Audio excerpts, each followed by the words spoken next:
Hii ni mtaa kwa mtaa, ninamkuta mshikaji mmoja, mzee mmoja hivi, muuni mmoja hivi. Ana sanaa ya kuchora. Mnaona jinsi anavyochora. Sijui anaandika hapa, sijui anachora. Ngoja nimuulize mwenyewe. Hivi hapa bwana vipi kaka? Hapa bana mimi ninachora hapa. Nimekusalimia kwanza. Najua umenisalimia lakini salamu sio lazima sana. Lazima muhimu uzima. Vipi mzima rafiki yangu? Poa, niambie. Fresh, mambo vipi?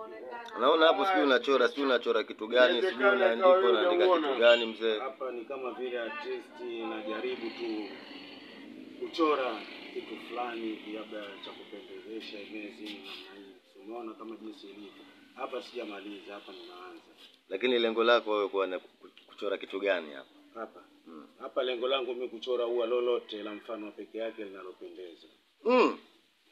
La mfano peke. Bwana nimekutana na mtu wa maajabu sana. Hapa sielewi, hapa W, sijui N, sijui nini lakini ambaye tatokea ua. Jamani, hebu tuangalieni mpaka mwisho wake atakavyokuwa huyu jamaa. Ina maana hata masista du akija unaweza ukawachora wewe. Hiyo kama kawaida. Nachora tu tattoo nini. Za wapi sasa hizo tattoo? Mara nyingi mimi huwa napenda sana kuwachora sehemu za ambazo zinazohusika, lakini sehemu kama hizi za kawaida au muaga sipendagi sana kuchora. Wewe unachora wapi sana sana? Sehemu zinazohusika kama hivi labda kwenye kalio, kwenye paja. Na sehemu labda kwenye shavu namna hii. Shavu la mdomo hilo. So mashavu yako design nyingi kwa sababu mwanamke ana mashavu manne. Haya basi. Sasa ukitaka hivyo kufumbua tuonekana kama tunatukana kumbe. Sasa nimekuelewa bwana. Lakini ndo kama hivi. Ngoja tuangalie mchoro mpaka utakapoishia. Mchoro tutakapomalizia si utapita bana na nitakuonyesha jinsi ilivyo. Hapo mwanangu. Hii ni mtaa kwa mtaa, ninamkuta mshikaji mmoja, mzee mmoja hivi, muuni mmoja hivi. Ana sanaa ya kuchora. Unaona jinsi anavyochora. Sijui anaandika hapa, sijui anachora. Ngoja nimuulize mwenyewe. Hivi hapa bwana vipi kaka? Hapa bana mimi nachora.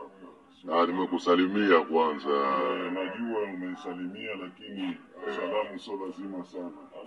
Lazima muhimu uzima. Vipi mzima rafiki yangu? Poa, niambie. Fresh, mambo vipi? Naona hapo sijui unachora kitu gani, sijui unaandika kitu gani mzee. Hapa ni kama vile artist najaribu tu kuchora kitu fulani labda cha kupendezesha imezi. Unaona kama jinsi ilivyo. Hapa sijamaliza, hapa ninaanza. Lakini lengo lako wewe kwa kuchora kitu gani hapa? Hapa lengo langu mimi kuchora ua lolote la mfano peke yake linalopendeza. Mfano peke.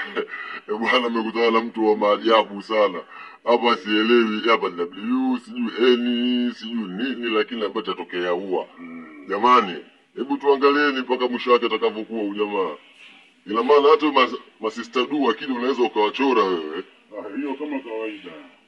Nachora tu tattoo nini. Za wapi sasa hizo tattoo? Mara nyingi mimi huwa napenda sana kuwachora sehemu za ambazo zinazohusika, lakini sehemu kama hizi za kawaida au muaga sipendagi sana kuchora. Wewe unachora wapi sana sana? Sehemu zinazohusika kama hivi labda kwenye kalio, kwenye paja. Na sehemu labda kwenye shavu namna hii. Shavu la mdomo hilo. So mashavu yako design nyingi kwa sababu mwanamke ana mashavu manne. Haya basi. Sasa ukitaka hivyo kufumbua tuonekana kama tunatukana kumbe. Sasa nimekuelewa bwana. Lakini ndo kama hivi.